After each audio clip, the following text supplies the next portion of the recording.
And welcome back, everybody, to a special episode of the always pressing PGA DFS podcast with the Tour Championship behind us. And don't forget, we will get to that very shortly. But we're going to preview to me and to some others what is one of the most fun golf events of the entire year, every 2 years, I guess, the Ryder Cup. And it's in Paris this year. And in order to do so, I'll be joined by my usual co-host, Jesse. You can find him on Twitter at DFS Golf Guys. Jesse, how we doing? I'm doing well, man. So excited for this. Yeah, we've only been kind of like talking about it for months now. We've been looking forward to it as it slowly became shaped up, and we saw the teams and all the good stuff, and we decided we wanted to do this with a special guest tonight. So let me introduce him before we get rocking and rolling. You can find him on Twitter at rbaroff427. He is on the Golflandia podcast. Ryan Baroff, how you doing tonight? I'm doing well, Bubba. Jesse, I appreciate you guys having me on tonight. I'm very excited to discuss the Ryder Cup. As you know, I'm very into European Tour golf, so this is right up my alley. Yes, sir. That's why we asked you on. Glad you're here, man. Yeah, thanks for joining us. We were discussing how we wanted to preview it, and Jesse brought up your name. I said, that is brilliant. That is a great idea because you do follow Euro Tour way more than we do. We enjoy the Euro Tour golfers. We do so much with PGA. It's tough for us to do both. And you're also very adversed in the betting side of things. As we do a lot of DFS, and you do both, but you have the betting side a lot more locked in than we do. So we wanted to get you on to discuss this. So we're definitely looking forward to it. Before we jump into that, though, we can't just walk past what took place over the weekend. The Tour Championship is in the books, and some guy in red won on Sunday, and he dominated over the weekend, and he held serve on Sunday, I should say. Tiger Woods is back as the guest. Ryan, we'll kick it off with you. What's your thoughts on El Tigre? Yeah, I mean, that was the whole week was super impressive, right? Wire to wire. I guess he was tied after the first round and second round, but I count it wire to wire. And it just seemed like it was pretty inevitable. You know, he was right there all year, a couple runner-up finishes, knocked on the door at both the Open Championship and the PGA.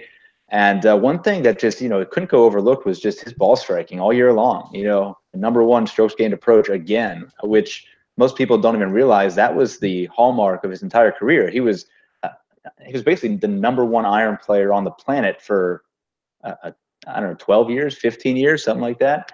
But yeah, that kind of walking up 18 yesterday brought me back to my childhood. I was out with my kids and holding them up by the TV, taking pictures. It was fun.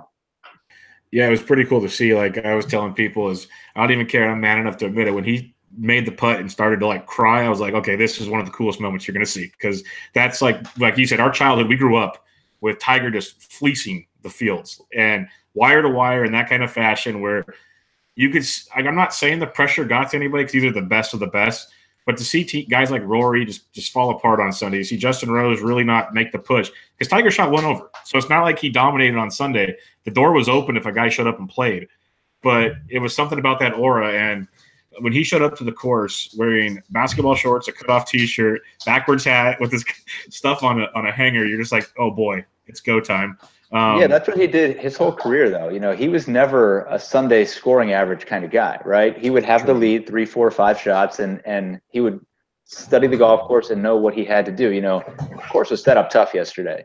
There weren't going to be anyone shooting 5 under, 6 under, 7 under yesterday, and I think he knew that. And once he birdied the first hole, I think even he said, pars. I just need to make pars.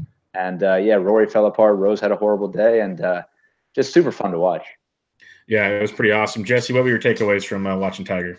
Yeah, he was the first and only guy to show up to East Lake Country Club in a cutoff. It's probably maybe the last as well, kind of depending on, if he comes back and decides to do it again. But, I mean, he's literally the only guy who could walk into East Lake Country Club with a cutoff and nobody say anything to him. So I think Ryan said it great there as far as takes you back to your childhood, watching Tiger Woods dominate golf for so long and then fall apart. One of my buddies texted me yesterday and was, you watching Tiger? Well, yeah, of course I'm watching Tiger. What are you talking about? And I texted him back. I was like, yeah, I'm going to watch a guy who's on probation win a golf tournament. He's on probation because a year ago or a little bit over, he was arrested for DUI down in Florida, and we all thought it was over. This is the end of Tiger Woods as we know it. He'll never be the same golfer. He'll never be the same guy. And I mean, the dude is just He's legit one of the greatest athletes of all time. I don't care if he's playing golf or not. He's a specimen. He's one of the greatest golfers of all time for sure. And yeah, it was fun to watch, man. It was fun to watch. Yeah, it'll be great. It'll be curious to see what his schedule looks like last year, because he even admitted it towards the end that his body, he didn't expect to play that much this year. He really didn't. You could tell. He even said in an interview, he is smaller right now because he's having trouble keeping weight on because he was being more active than usual, and he's trying not to push the back too much. So it'll be really interesting. But the fact, it's even crazier, not just that he won. We all kind of thought there was a chance the way he started out the year. The fact he made it into the FedEx Cup finals from where he started on the year to the top 30 in the world, it just shows the talent he is. Like you said, Ryan, his iron play was the best in the tour. It was just a matter of what putter was going to show up that week. And literally, it was a matter on Wednesday or Tuesday what putter was showing up to the golf course. We didn't know half the time. Yeah. It was pretty crazy, but it was great to see. We're going to talk a lot about Tiger throughout this podcast and in future podcasts because he's back. It's official now. You can actually say it. And it's really great to see. And I can't wait till all those sponsors that turn their backs on him come begging him to sponsor their stuff again right now. Because talk about leverage, Tiger has it and all of it. Right. Let's get into the Ryder Cup. It is at Le Golf National. That's about as good as my French is going to get tonight, folks. In Paris, France. I'll talk a little history real quick. The USA leads Europe 26-13. That's kind of diluted because, as we can talk about it or you can hear elsewhere, there was a lot of years where the Europeans just didn't have it. Heck, for a while, it was just Ireland and England, and they did not have the quality to keep up. And then there's years where the U.S. didn't have it. This year is loaded, which we will get to. Recent years, we know in 2016, U.S. just dominated 17-11. Then Europe won 3 straight times prior to that. U.S. has not won on European soil since '93. So this is a big, big one going over there in Paris this year. Jesse, give us a little quick Ryder Cup format before we get into some players. Yeah, so it takes place obviously over 3 days. It alternates sites. So last year was in the U.S. It was in Minnesota. This year it's in Europe, or 2 years ago I should say it was in Minnesota. This year it's in Europe and France. So they'll play matches for 3 days. You get 1 point if you win a match, half a point if you tie a match, and 0 points for the loss. 14.5 points wins the cup for either team. There's 28 points total. So if it ends in a tie, the United States keeps the cup because they're defending champions. So in order to win, Europe has to get to 14.5. The United States just has to get to 14. So for the first 2 days, they'll play 4-ball. Basically, the captains put teams of 2 out against another team of 2 of the opposite party, obviously, and they play best ball. So each player plays their own ball, and the best score for that hole counts. And then they'll also play 4 sums. So either be morning, afternoon, 4-ball, 4 sums, or 4 sums, 4-ball. Just depends on how they want to set it up. So, and then 4 sums is alternate shot, teams of 2 again. And basically, they can, they just play alternate shot against each other. So you've only got 1 ball out there at a time. Now, I saw something on this, and maybe a little something else that I don't, Ryan, but I saw Tiger Tracker tweet out that there's no more 1 ball rule, so they don't have to keep using the same ball for the whole entire 9 holes. Do you know anything about that? Yeah, so they alternate tee shots basically, right? So Right. One guy's on the odd holes, one guy's on the even, and so when they play a hole, whatever ball you start that hole with, they have to play that ball throughout, but they can change from hole to hole. Gotcha. So that was kind of a deal. I don't know if you heard the No Laying Up podcast about Tiger and Phil playing together, and Phil getting all butt hurt because he had to get used to Tiger's ball or something. So I don't know if that was changed then, but that is interesting. So whoever tees off basically use that guy's ball most likely, unless they agree to use the same ball, or if they both play tieless, for example, then just play that all the way around. So last day, Sunday. So that'd be the first 2 days. Friday, Saturday, they'll play those kind of matches. Last day is singles matches. So they'll pair up single players against each other. It's just straight up match play. Yep. Whoever has the lower score wins. Yeah, it's a really cool format, and what I also heard about the alternate shot is, like you said, it's at each tee shot you can change, but it's gotten so detailed. Like, that's obviously makes sense. That's how they're going to match guys up. Azinger used the pod system based on common interests, common clubs, common balls they use, because even I believe it's Ricky and JT both use Titleist, but they use different types of, like, one's like 4 years older than the other, so they spin differently. It's like really crazy technical stuff that the average golfer would have zero clue about, but makes it really interesting. Ryan, out of like the different setups there, the 4 balls, the foursomes, what's your favorite that you get to look forward to? Because Sunday's awesome. That could be the easy answer if you want it, but what do you prefer out there? I mean, I like golf, and golf is playing your own ball, right? So I'm a big fan of the 4 balls, which is the better ball. Both guys get to play their own ball all day long and basically pin your ears back and make birdies. And that's what this format's all about. I think that's the advantage that the United States team should have on paper. But depending, again, how the course gets set up, I'm sure it's going to be firm and fast. I'm sure the rough will be up. Yeah, I think the better ball format's always a lot of fun. Yeah, better ball is an absolute blast, and you kind of led right there into the course preview. It will be really interesting to see how this course holds up. Unlike a lot of American locations, this is a normal Euro Tour stop at the Le Golf National in Paris. So we have some event history if you really want to look at it. Alex Noren won there this year at 7 under.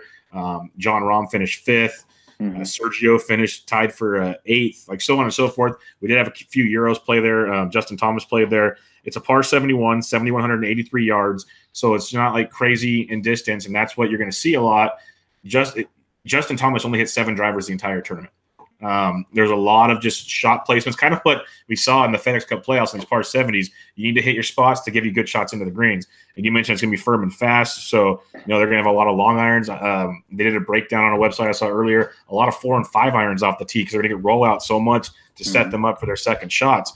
And the U.S. has all these bombers, so it'll be interesting to see how that plays out to really come into play there. I know, Jesse, you said there's something about the final 4 holes there. Yeah, they're just really tough. They're set up to be hard, and it's just a finishing stretch. So it just will make for interesting. Assuming that matches get there, it'll make for interesting finish with some of these matches because the fairways are tight and there's some weird quirky things. So some water out there too, I do believe. If I'm correct there. Yeah, there's a lot of water 15 through 18. So again, hopefully most of the matches get there, and hopefully most get to 18. 18 is a really fun hole. I mean, not really a birdie hole by any means, but you'll see some big numbers there. And the first couple of holes are tough. There's kind of a lull throughout the course, but I think holes 1 and 2, there's water on both, and you're going to see some early carnage for sure. Yeah, a ton of water. I heard 18. There was rumors, and it didn't happen yet unless they haven't said anything yet. And so I don't think it's going to happen because by now you pretty much would have to announce these things. There was rumors they were going to, because I believe it's 15 and 18 share water around the green. They were going to switch those holes up to make sure we got basically the 18th hole used every round, because not all matches obviously will get to 18. And like you said, it's a really great hole to use in a format like this. So they were talking about making it the 15th hole and switching those 2 around, but I don't think it's going to happen. One thing about the golf course though too, before you move on, is obviously, with match play, it's not as much playing the golf course. It's more playing your opponent, and so we're not at a standard stroke play event where it matters. It will matter, but you're playing your guy. So if the guy you're playing against blasts one way right, you might pull out 3-wood and just knock it down the middle. Those types of things come into play. So the golf course will matter, but it's not as pertinent as a stroke play event, I don't think. Yeah, and I mean, regardless of how they set the course up, again, I think they're going to kind of use their own strengths. But this is not a course that plays well into the U.S. hands. There's only 3 par 5s, and 2 of them really aren't reachable. They're in the 600-yard range. And so the one that is reachable, I believe it's number 3. So that falls on an odd number hole, but also 3 of the par 3s fall on odd number holes. So I think you're going to see basically most of the bombers take the even holes, and most of the shorter hitters, the accuracy guys, take the odd holes. So I don't think you're going to see a lot of par 5 scoring this week. Yeah, and the setup's going to be really interesting, as you said, again, because this course actually can play pretty windy at certain times, which could definitely affect things with all the water in play. And one thing you heard the Euros talk about a lot about Hazeltine was the pin placements were super easy. Like they said, anytime there was water, they're like on the opposite side of the green, stuff along those lines. So the Euro team, they're going to, and that's the part of the home course advantage, they're going to set this up to favor them. And that's just how it's going to work. And I wouldn't be surprised there's a lot of stuff like that. And that's where coming in the U.S., and we'll get into the teams now, is going to have to, you're not going to really see, and pretty much already been said, you're not going to see DJ and Brooks together because they need one guy to hit it long, one guy to hit a wedge shot. Like, there's different formats you got to play with. So let's get into the teams real quick. We'll go quickly through the Americans and the Euros and then get into the bets and all that good stuff. But Team America, we've got 3 rookies, Bryson DeChambeau, Finau, Justin Thomas, and then you got Ricky Fowler making his 4th appearance, Dustin Johnson's 4th appearance, Brooks Koepka coming for the 2nd time, Phil Mickelson, captain's pick, coming for the 12th time. Captain America Patrick Reed, his 3rd appearance, or Webb Simpson, his 3rd, Spieth's 3rd, Bubba's 4th, and Tiger Woods is back. Another thing, not that he made the FedEx, he made the darn Ryder Cup. His 8th appearance. Real quickly, what kind of stands out of that group to you, Ryan? Yeah, I mean, so I think there's really only 2 rookies, right? Bryson and Finau. I get that JT is a rookie in the Ryder Cup, but obviously pretty seasoned at this point. Played on the President's Cup team, so I'm not really worried about him too much. But Bryson and Finau for sure.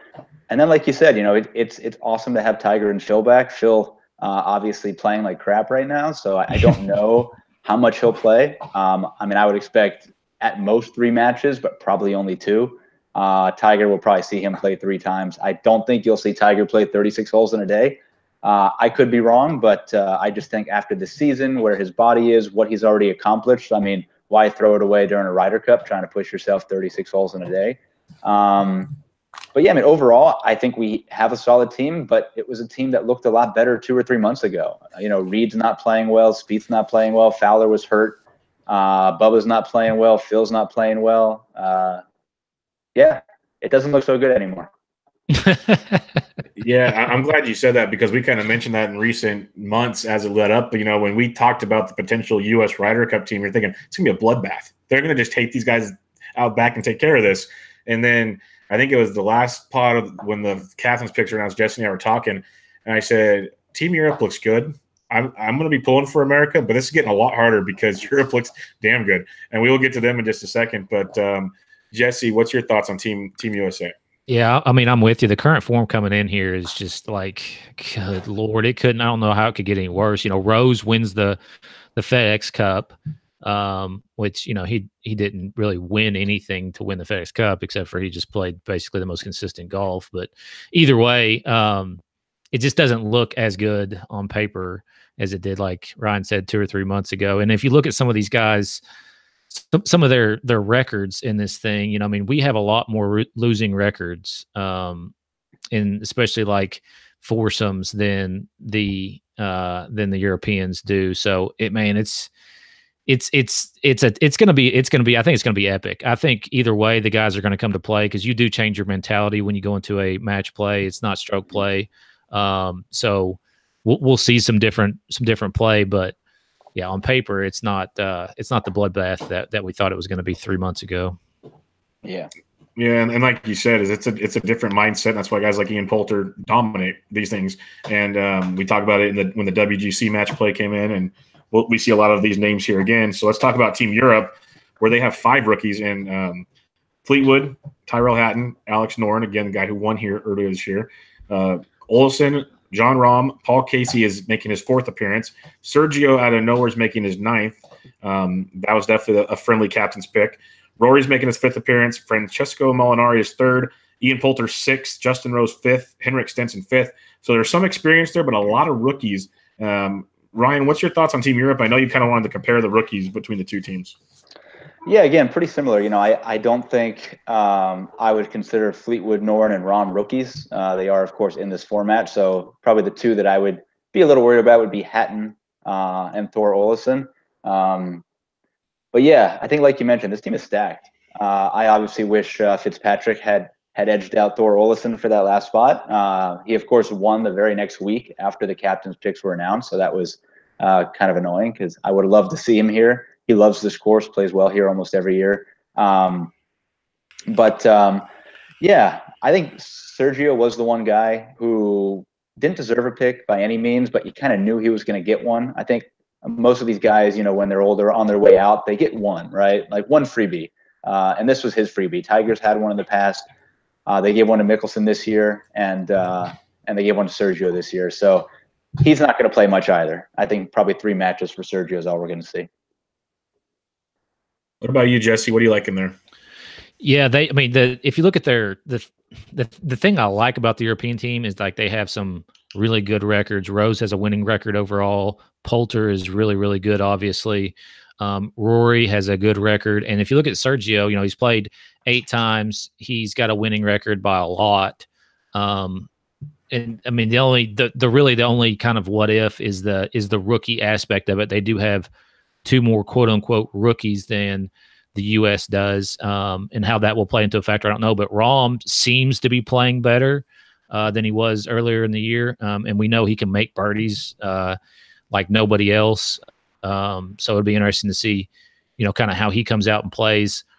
Hatton, for me, is kind of a wild card. If he's making putts, he can be really, really difficult to beat.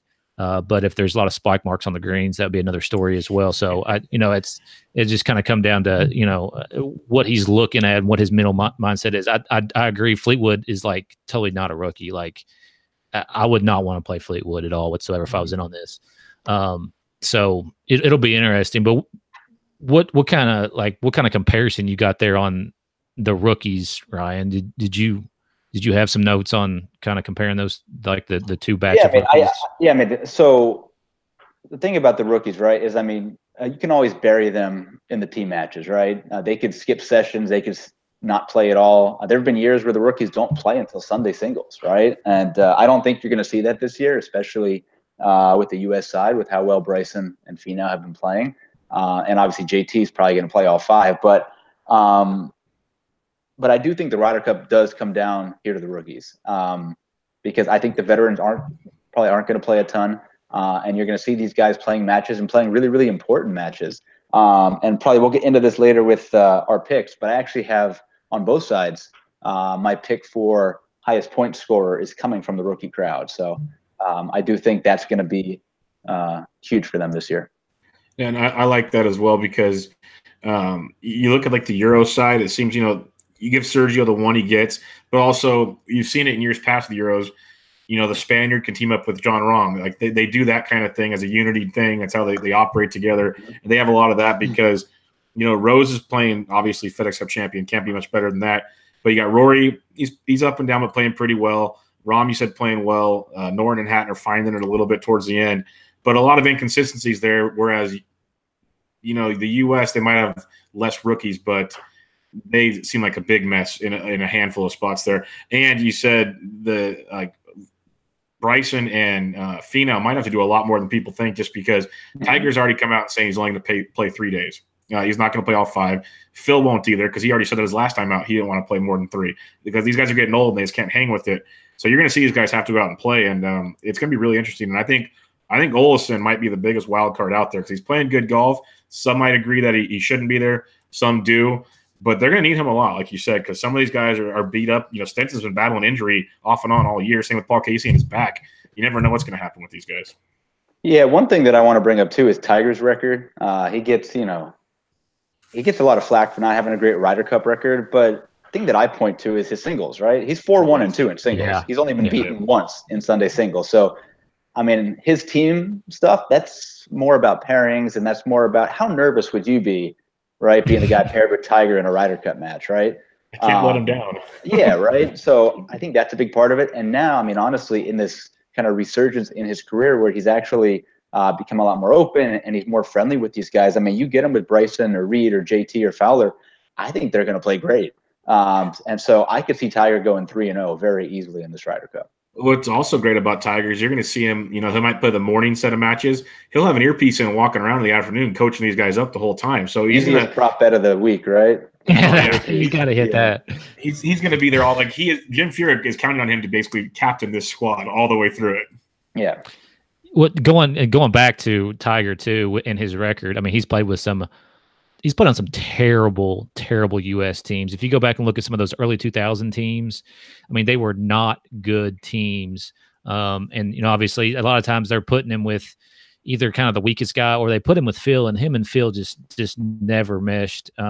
So I'm with you as far as I think his overall record's kind of a mirage. And if you look at his single record, it's it's pretty good. Whereas like if you look at Bubba Watson's singles record, it's not good. So it's going to be interesting to see. And I think that kind of transitions us pretty well into the whole betting side, and kind of, I'm sure why most people are listening to this, to try to get some insight into the betting aspect of the Ryder Cup.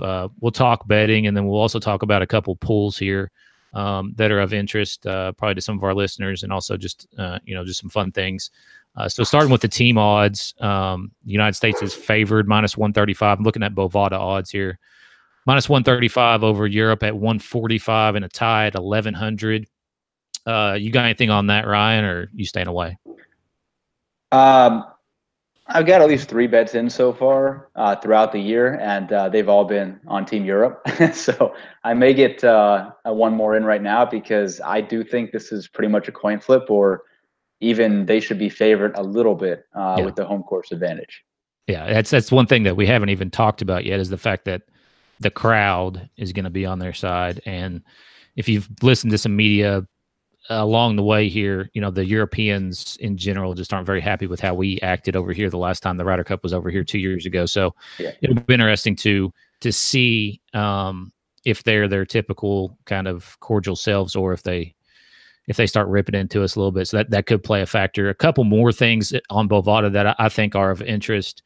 And you mentioned this already, but the top scorer for each team. So like Dustin Johnson is plus 550 to be top scorer, is the favorite to be top scorer for the United States, whereas Justin Rhodes is plus 450. So, Ryan, do you have anything on that as far as any bets you would put down on either one of those? So I basically picked 2 from each, right? One kind of the favorites, and one of the long shots. So for the U.S. side, my pick for most points would be Justin Thomas. I think he's probably about 6 to 1. I think that's what I saw on Sportsbook earlier. And for the long shot, kind of looking back to what happened at Hazeltine last time out, the top scorer was Thomas Pieters. So 20 to 1, I'll take Tony Finau with that same mold. I think that's a pretty interesting one. I think, like Brian mentioned, he's probably going to play a lot, probably 3 or 4 matches. And so it'd be Thomas and Finau for me from the U.S. side. From the European side, my favorite at the top, which probably no surprise, Jon Rahm. I think if Rahm gets hot early, you could see him play 5 matches. I think a lot of the captain's picks, the older guys, Casey, Stenson, Garcia, they're not going to play as much. So I am big into Jon Rahm. And my deeper pick there, Hatton, right? I think we talked about him. He's probably 18 to 1, 20 to 1, something like that. Yeah, I got him at 22 there, and Rahm at 7.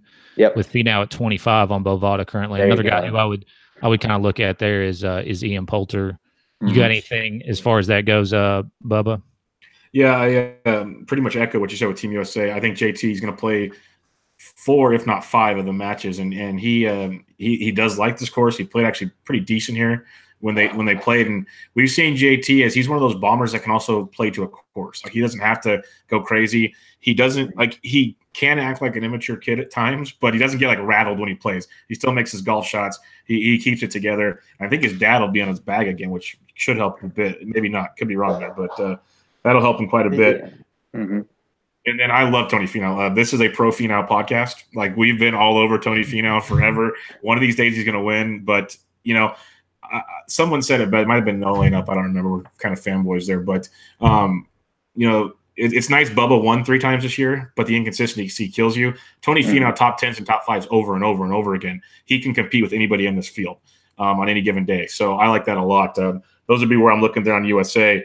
If you want to go really long shot on USA, since you named those 2, I think on a course like this, we've seen it all year. I don't know how much he'll play, at least 3 matches preferably. You're going to Webb Simpson, aren't you? Yes, that's where I was going. I think he fits this mold. I think in those team matches, you put him with a Brooks or a Bomber to wedge it in, he could be freaking but that's the problem, is they're going to pair him with Bubba Watson, and that'll be a disaster. That's my concern. So that's part of this, right? Is trying to figure out the pairings. I don't know that they're doing the pod system like we're used to, but I was trying to go through and kind of play around with pods and trying to figure out who they're going to get paired with. So For Tiger, you know, for both of his team matches, I think he's going to play one with Bryson and probably one with JT. That would be that's what makes the most sense to me. Probably what I'm looking at. So, but yeah, Webb and Bubba are definitely going to play together. Maybe Webb and DJ, Webb and Brooks. I mean, he's going to be playing with the Bombers for sure, like you mentioned. And then on the Euro side, I agree with Poulter. Hopefully he gets out there enough, but I think he'll have to because some of these other guys I don't think can hang in there. And you picked Haddon, so I'm going to go Noren. I think he can be a nice long shot as well. Yeah, exactly. And let's not forget, you know, Justin Thomas made the effort to come over here, play the French Open. You know, a lot of these guys played the course. Finau, Bryson, Phil, Brooks, but he was the only one that played the event, and he finished top 5, so he can play here. He really liked it. He had a lot of good things to say. He kind of brought the report card back, like you said. It was Finau, Phil, Furyk, and one other went over there during the British Open weekend. But yeah, JT, he actually played it. He finished tied for 8th at 400 par, 3 shots off the lead. Yeah, for sure. I mean, those are. I think the only thing kind of worth dealing with, especially with these odds, is to kind of take a few long shots there and just sprinkle a little bit and see what happens. Any other bets out there on the board that caught you guys' eye? I mean, there's obviously just we could go through this all day, every day, but anything else out there that you've sprinkled on or that you're thinking about it? No, not too much for me. You know, I was looking through the props earlier. I think we mentioned if you see the prop on Tiger wearing an earpiece on TV, that one for sure is going to hit. Because again, he's only playing 3 matches, so you will see him out there. For the score, I guess a lot of people like to prop bet the score.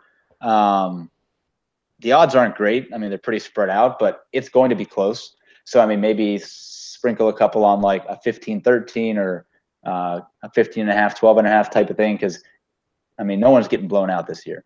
Yeah, I agree with that. I could definitely get behind that. Anything else for you, Bubba? No, I haven't really looked at too many of the props, but I do like the score. It's like I do a lot of MMA stuff as well. And, you know, in a coin flip deal, you got to almost take the plus money like you're talking about there earlier, Ryan.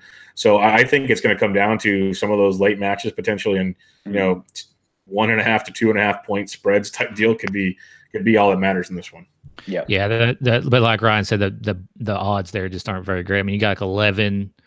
You got anywhere from like 14 to 1 down to about 9 to 1. I mean, it's just not super great. You're better off just playing the matches as they come out. Yeah, that's not something that I'll be betting at all, for sure. Yeah, I won't touch any of that stuff either. It's really difficult to obviously pin down. One kind of transitioning into some of these pools. No Laying Up has a pool out there where you can win some Mickelson shirts, I guess, and some Callaway stuff. I mean, like I would rather get second place in this thing. They're giving away a Rogue Driver for second, nice. 3 wood for third. You get $750 to Mizzen Main if you win this pool. So running through some of these questions, there's obviously a lot of them on here, but pick one golfer from this group, and we'll start with Bubba here. And we'll just go around the horn, and then we'll keep moving on here. But DJ, JT, Rose, McIlroy, pick one. Bubba. JT. Ryan. JT. See, I like Rose there. I think I would go Rose. All right, pick one from this group: Reed, Woods, Fleetwood, Rahm, Ryan. Rahm. Give me Fleet. Yeah, I'm leaning Tiger there, but I don't know that he plays enough, so that's probably not playing a good 3, idea. so you can only get 3. I like your Rahm call there, so that may not be a bad pick. All right, one more here. Well, 2 more for the group. So okay, we got several more groups going. We'll just keep it moving. Ricky, Koepka, Molinari, Noren, and I would go in this group. I would go Ricky. Who you got, Ryan? This is kind of a gross one. I'll just take the best player here. So Brooks. Yeah, I want to say Brooks, but I'll go with my long shot from earlier. I'll go Noren. I like it. All right, Spieth, DeChambeau, Stinson, Casey, Bubba. This is ugly. Give me Bryson. Yeah. Ryan. I think again I'll just take the best player. So Spieth. I like it. Yeah.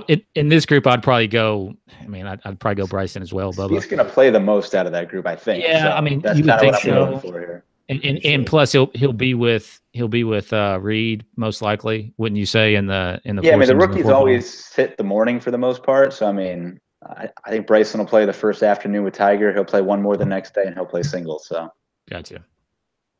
This is why we got you on here. Yeah. All right, Finau, Simpson, Sergio, Poulter, Bubba. Finau. Ryan. Yeah, I won't copy you, so I'll take Poulter, but probably Finau. I like Poulter. Yeah, we're sneaky in this. All right, I'm moving on to some of these. Will Reed be shown shushing the crowd, Bubba? Yes, because that's what Tiger does. Yeah, 100%. Yes. He might make a par on the 12th hole, and he will shush the crowd. Yeah. On the yes there too. So this is where we kind of got this whole Tiger. Will Tiger be shown wearing an earpiece? I'm on the yes here. What you got, right? Yeah, no, you have to be for sure. I mean, he's not. It's probably gonna be first thing Friday morning because I doubt he's going out in that first group. So, and I myself wonder on this prop if they show 2 years ago, if they show a picture of him or if they show some highlight of him 2 years ago. Obviously, that's all they got recently. So. Over under 2.5 matches for Sergio, Bubba. That's a good one. I'd like to say over. I say he plays one each day. Yeah, I'm going over there too. Yeah, over. Yeah, I think he's playing 3 also. Exactly. All right. Will Bubba pump the crowd up as he hits the first shot on the first tee? As he hits a shot on the first tee, Bubba. Yes. Ryan. I'll take the no on this one. So he doesn't like the French people. He doesn't like a lot of people. Yeah. He doesn't like anybody. Yeah. All right. Will Rory play a hatless round? Ryan. He did it last time, so I guess so. He looked very awkward, but yeah, I'll say yes. He plays hatless. Yes, he will. He will channel his inner Ollie. Is it going to be warm there? Is it supposed to be warm? It looks sunny. I mean, I haven't looked at the weather, but from all the pictures and stuff out there, it was definitely sunny. So. Yeah, I know it's starting to cool down, around here at this time of year. I just don't know. I was wondering if a hat is necessarily like, a beanie or something. They could just, oh, that counts. Yeah. All right. Over under 3.5 matches for Tiger, Ryan. I think we hit on that one. Definitely under. Yeah. Bubba. Definitely. That's happened.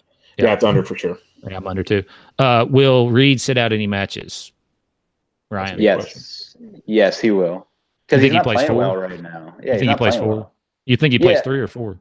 Well, yes, I think that depends. It depends if they're winning. Spieth and Reed were the awesome team, and I think first thing out on Friday morning, if they win, they'll go out again. If not, he'll probably sit in the afternoon. Got you, Bubba.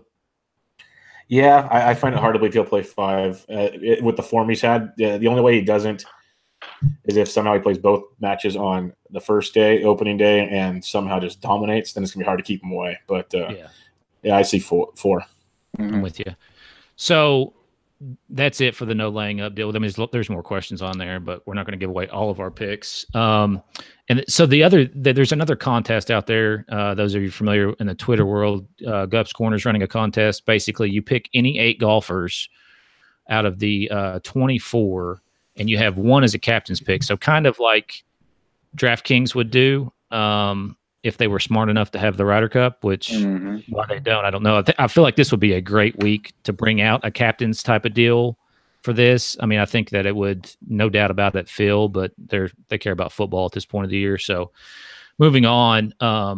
So on Gups Corner, like I said, pick 1 person for the captain slot. So you can do a 3 max on this. It's $25 an entry. You just do 1 entry. So what we're going to do here is just pick 1 golfer who you think basically scores the most points. You put them in the captain slot. I myself, I went a little contrarian. I put Poulter in the captain slot. I'm just trying to get a little bit different because that's how I think. And sometimes it's just totally wrong. But who you got, Ryan? If you have 1 golfer to put in the captain slot. I think I'll just take Rahm. I think he's going to do well, and I think he's going to play 5 matches. So, Rahm. I like it, Bubba. To differentiate from you guys, I would probably go Poulter, but give me Justin Thomas. I think he's one of the Americans I feel most confident playing 5 matches. Gotcha. If you're gonna, let's say you're gonna put 3 teams in, who's 1 golfer who you would have on every single team? One golfer I'd have on every single team. Well, so the next golfer who I think is probably going to play 5 matches is Rory. So that would be the next guy. I like it. That's a good pick there because they, like we talked about earlier, they have so many older guys that are going to need breaks. Rory's going to have to be a workhorse for them out there. Big time. Yep, absolutely. Yeah, I made 3 earlier, and I think I put Rory on every single team. It's hard to like not put him on the team. Yeah, I mean you're picking 1/3 of the field. Exactly. Take Rory. Right. It's kind of tough. Playing awesome. Yeah, he's going to play a lot. He is playing well. We know we can score in bunches, and he doesn't have to putt. He's not paired with Tiger because he doesn't have to putt every hole. Let's talk about it right now. Let's talk about it right now. I have a quick question though. Sidetrack. I'll give it back to you, Jesse. So you just mentioned Rory with Tiger. Now, the President's Cup, you kind of can pick your matchups. It's not as easy in the Ryder Cup. Mm-hmm. Do you think we get Rory Reed Part 2? Yeah, I mean, I hope so, but the only way that's going to happen is basically if they're out first, you know. I mean, I do think Reed is going to push Captain to put him out first. I don't think anyone's going to fight him on that, especially if the U.S. team's down going into singles and they need a spark. I think Reed is probably the guy who's going to go out first. And I don't see that from Rory. I don't see kind of that sort of personality. So I'm going to say no, we don't see it again. Okay. Yeah, I don't know, but I would love to see it. Like that. That's one of the most epic matches ever in the history of golf from 2 years ago. I mean, this is the golf tournament that my wife will watch. She will sit down and watch this golf tournament with me, and she won't watch. She hates it the rest of the year. She likes to play golf, but this is the only golf she'll watch all year. That's how good the Ryder Cup is. So to wrap it up, who you got winning? We'll start with Ryan. Who do you have winning the Cup, USA or Europe? I've stuck with them, so I will go Team Europe. I just think as good as the U.S. team is, I mean, Europe's really just as good and probably have more of their guys playing better right now. Of course, home crowd, home course, so I will take Team Europe.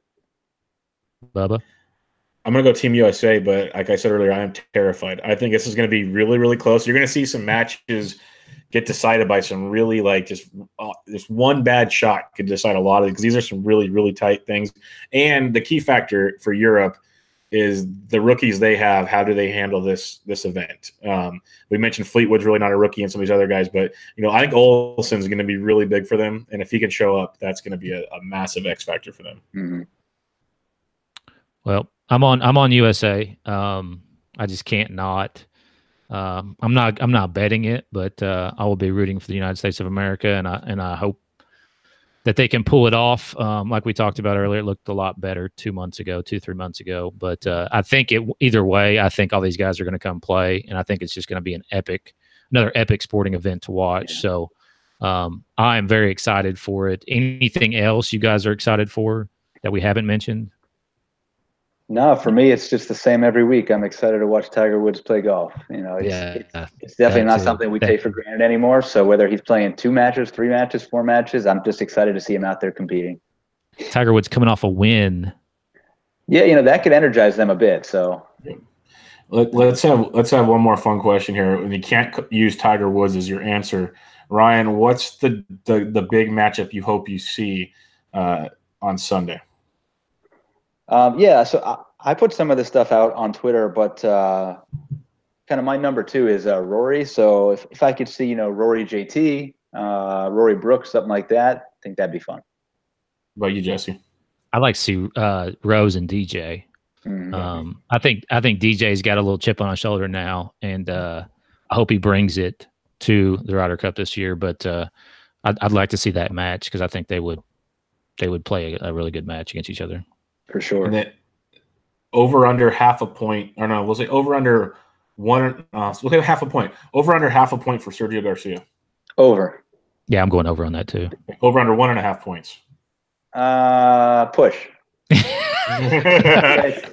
gonna win. I'm like, he's gonna win his singles match on Sunday. He's gonna luck into a pairing against like Phil or against Bubba, and that was actually one of the ones in the no laying up pool that we didn't talk about was who clinches the point on Sunday, and I'm pretty sure I picked Sergio.